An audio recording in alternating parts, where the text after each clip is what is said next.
HVDC circuit બ્રેકરની મૂળભૂત વિગતો સમજાવો અને તેની સાથેની મુશ્કેલીઓ જણાવો. તો એસી સર્કિટ બ્રેકરમાં એક સાયકલમાં 2 વખત કરંટનું મૂલ્ય 0 થઈ જાય છે, એટલે કે પોઝિટિવ હાફ સાયકલમાં વધશે, ત્યાંથી 0, પાછી નેગેટિવ હાફ સાયકલ ને પાછું 0 થશે.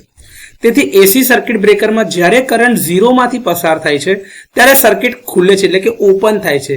અને મુખ્ય પ્રશ્ન એ કે આર્કના રીસ્ટ્રાઇકિંગને અટકાવવા જે જરૂરી છે તે પ્રશ્ન આમાં રહેશે જ નહીં, કારણ કે તે વખતે સર્કિટ બ્રેક થઈને ઓપન થઈ જશે.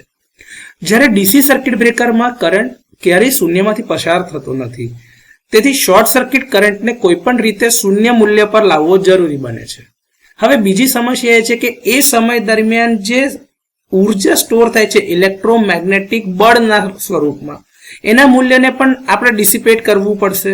તો HVDC સર્કિટ બ્રેકરમાં આ પ્રમાણની સમસ્યાઓને આપણે હલ કરવી પડશે અથવા તો એને દૂર કરવી પડશે. તો એમાંની મુખ્ય સમસ્યાઓ છે કે શૂન્ય કરંટની સ્થિતિ આપણે સર્જવી પડશે, અને એ બનાવવા માટે આપણે એને કંઈક પણ રીતે ફોલ્ટ કરંટ એટલે કે શોર્ટ સર્કિટ કરંટને શૂન્યમાંથી પસાર કરવું પડશે અને સર્કિટ ઓપન કરવી પડશે.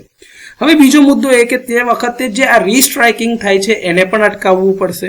તો રીસ્ટ્રાઇકિંગ અટકાવવા માટે શું કરવું? અને ત્રીજો મુદ્દો બને છે કે તે સમયની જે સંગ્રહિત ઉર્જા છે એને વાતાવરણમાં કેવી રીતે ડિસિપેટ કરવી અથવા તો કોઈ સર્કિટમાં કેવી રીતે ડિસિપેટ કરવી, જેથી કરીને એ પ્રશ્ન પણ અટકાવી શકાય.